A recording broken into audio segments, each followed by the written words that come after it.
এইটো মানে আধুনিক সিস্টেম পদ্ধতিৰে ইয়াক মানে দেখিছে কি ধুনীয়াকে মানে সুন্দৰভাৱে ইয়াক মানে কিমান ধুনীয়াকে মানে মেৰামতি কৰি কম জেগাতে ইয়াক মানে গছ ৰোৱা হৈছে আপোনালোকে নিশ্চয় দেখিছে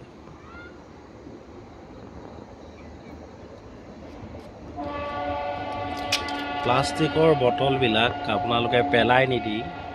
এনেকৈ আপোনালোকে মানে বিভিন্ন মানে ফুলগছ জাতীয় হওক বা কিবা আপোনালোকে এনেকৈ সুন্দৰভাৱে খেতি কৰিব পাৰে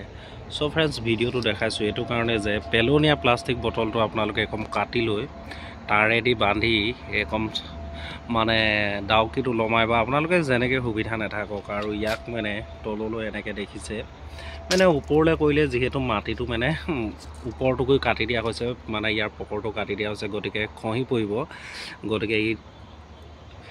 মুখেদি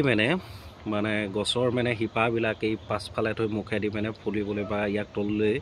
দিও এনেকৈ আপোনালোকে বিভিন্ন প্ৰকাৰে আপোনালোকে ঘৰতে খেতি কৰিব পাৰিব সো ফ্ৰেন্ডছ প্লাষ্টিক বটলবিলাক আপোনালোকে প্লাই নেদি এনেদৰে সদ্ব্যৱহাৰ কৰিলে আৰ্থিকভাৱে আপোনালোকে টনকিয়াল হোৱাৰ লগতে নিজে আপোনালোকে কিছুমান বস্তু সংগ্ৰহ কৰি ৰাখিব পাৰিব সো ফ্ৰেন্ডছ বাই বাই যদি মোৰ ভিডিওটো আপোনালোকৰ ভাল লাগে তেতিয়াহলে এটা লাইক কৰিব বুলি আশা ৰাখিছো আৰু এটা কমেন্ট কৰিব বুলি আশা ৰাখিছো so bye bye this is Jayanta Assam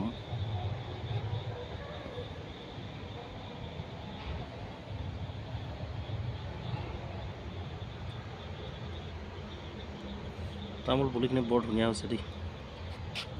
তামোল পুলিখিনি বৰ ধুনীয়া হৈছে দেই